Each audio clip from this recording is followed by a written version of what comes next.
ó mà ṣe dídùn ní ìrántí olódodo ọjọ́ kẹtàlá oṣù kẹsàn-án ọdún 2018 ní kòwé kan ṣàdédé ké kòwé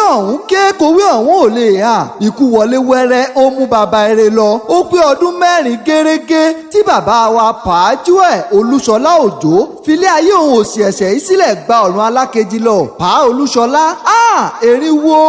àjànàkú ti sùn bí òkè olówó orí ródà Olúṣọlá ó ti lọ májọkùnrùn kọ́ ọmọ dekòló ohun tí wọ́n bá ń jẹ lájùlé ọ̀run ni kọ́ ọmọ bá wọn jẹ Olúṣọlá bàbá Michael bàbá Sakios bàbá Grace bàbá Ebenezer bàbá Bọ́sẹ̀dé bàbá Tèmítọ́pẹ́ ìpàdé tún di bá a tún ayé wá tá a padà wá àyè ọmọ tuntun ọ̀run mọ́mọ́ kánjú mọ́ gbogbo wa là ń bọ̀ ńlẹ́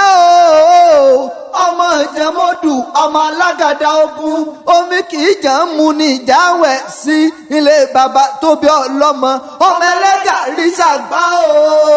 ẹrú tí ó ṣàgbá nílé bàbá tó bí ọlọ́mọ àríjà ayaba èyí tí ó ṣàgbá nílé yín àríjà olórí ilé àwọn bàbá tó bí ọlọ́mọ gangan ọmọ wa nìyí ọmọ ẹkùn ọmọ akẹ́tìlẹ̀ pópó ukoro pàájú ẹ̀ Olúṣọlá Òjó sùn rẹ́